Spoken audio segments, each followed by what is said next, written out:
what's going on, guys? Welcome back to the channel. Today I've been asked multiple times after I've went stage 3 in the Subi, making almost 400 to the wheels, is it worth it? Is stage 3 worth the extra money? Also, let me know down in the comments below if you guys would like me to give you like my whole price breakdown of like what it costs to make 400 horsepower in a Subaru WRX. You guys can decide for yourself, because it's two completely different people and it depends on like what kind of driving habits that you have. Obviously I have the Turbo XS front mount intercooler. One thing that I have noticed when I'm actually getting on it, power now doesn't come on until about 4,500 RPM. There's quite a bit of turbo lag, whereas when I was this top mount intercooler, there's a lot more low end torque.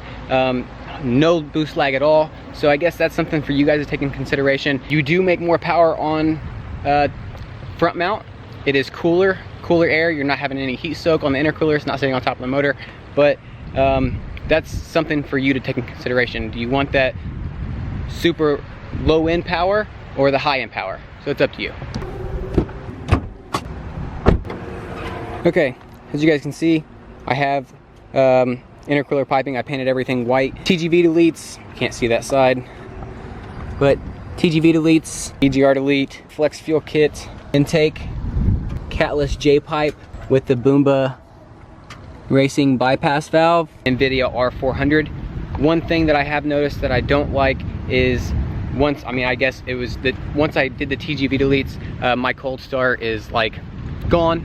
It's not loud anymore. It makes me want to do a muffler delete, but I don't know, we'll see. Enough said of that. I need to go get gas. I'll show you guys like the process of like how I fill up and stuff like that. Let's do that.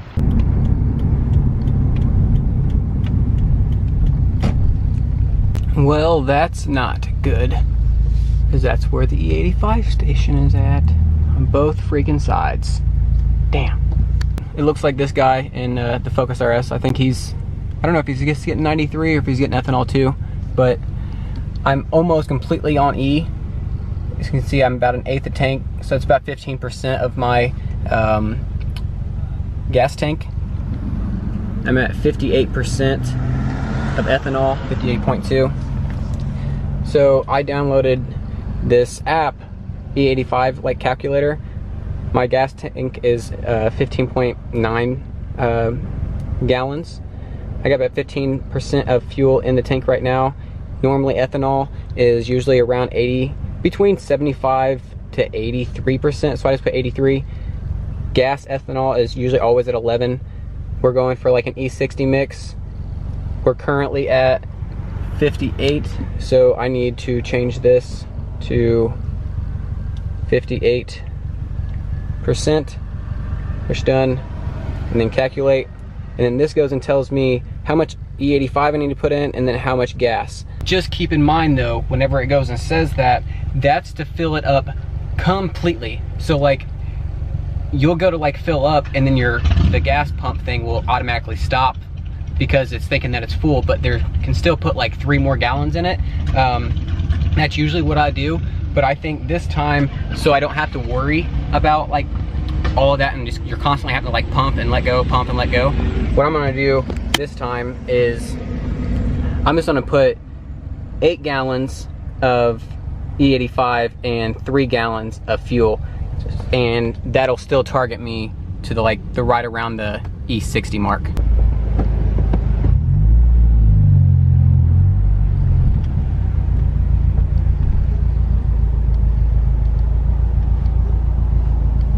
Another thing that I can like point out for you guys too, if you guys are planning on going E, gas mileage sucks. I will say that. You can tell this tank, this past tank, I'm at 243 miles on the tank, and normally I would be, when I'm just only running 93, I'd probably get 380 miles to the tank, and so I'm getting about 140 miles less to the tank than what I do if I just run 93. So it burns a lot faster, but I mean, it is better for the car.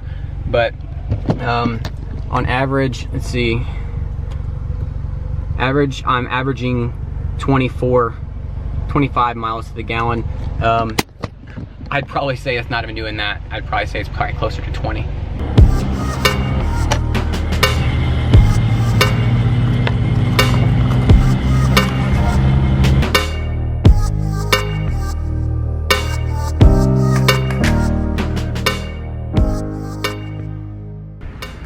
Okay, yeah, just filled up. Another thing to take in consideration too, yeah, you might not get as good as gas mileage, but your fuel is a lot cheaper. So like before, when I was only filling up on 93, gas is like $3.50 a gallon or something like that. I would fill up and it'd be like 40, 45 bucks, 50 bucks. Now, since I'm doing E85, it's like $2.10 a gallon, and then it comes up to like 25, 30 bucks. So I'm saving myself, you know, like 20 bucks on every fill up, but I also do have to go to the gas station a lot more.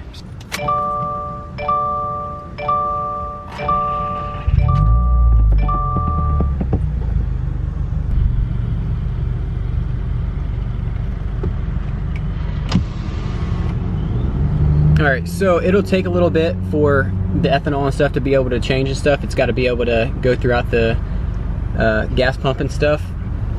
It's got to go like through the fuel lines. So I'm gonna have to go drive around, and then that'll fluctuate a little bit. But I think that it should be right around, probably right around the 58 to 59. Could be a little tiny bit less. It's not always, you don't always get it dead spot on, but it's pretty close.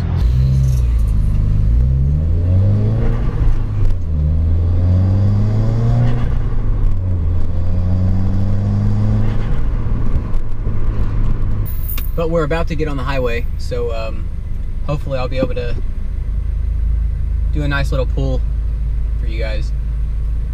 Just like the last video though, I mean, the traffic, you see all this freaking traffic, dude, it's insane.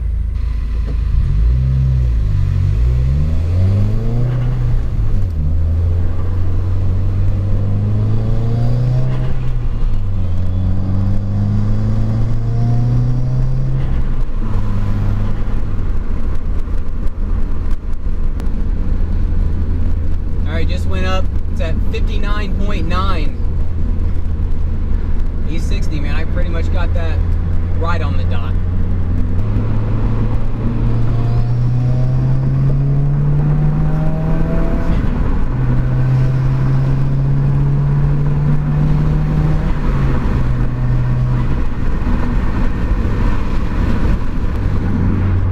And I was just barely even getting on it. Like it definitely picks up. Like all my biggest power band is in like 4,500 RPM and up. I think a lot of it has to do with I have a lot of turbo lag now since I put the front mount on, but it's pretty awesome.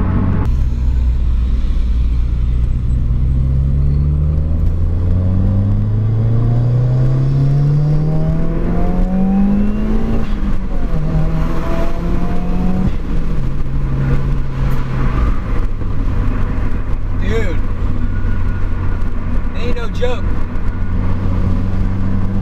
I mean, it goes, man.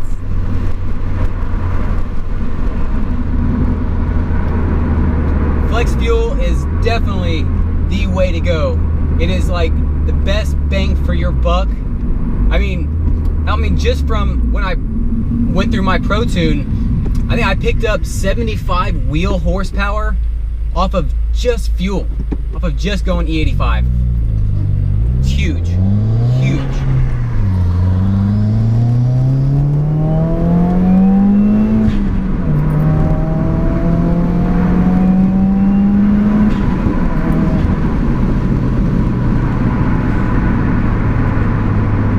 I better slow down before I end up getting myself pulled over.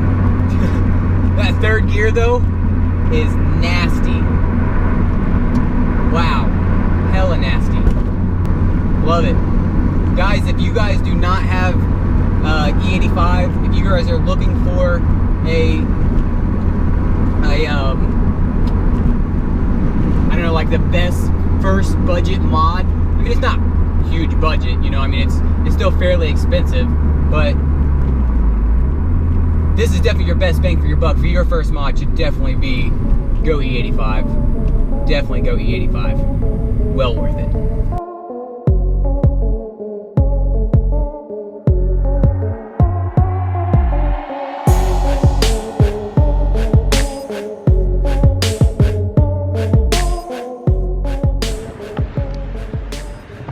Alrighty guys, and just like that, we are back.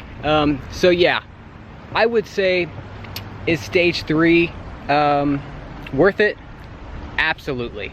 Absolutely worth it. There's nothing that I regret at all besides the turbo lag. The turbo lag sucks. But I baby the car for the majority of the time anyways, so it's not like I'm always out racing it and stuff like that. So it doesn't really bother me a whole lot.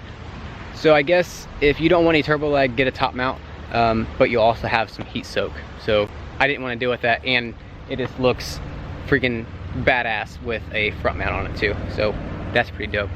So yeah, if I could go and say #1 power mod, I would recommend going E85.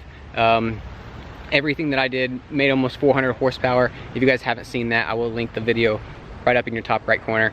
Go check it out, the dyno video and stuff like that. It was a lot of fun. So yeah, if you guys liked the video, man, hit that thumbs up button. If you haven't already, subscribe to my channel. Until next time, guys, keep it random. Peace out.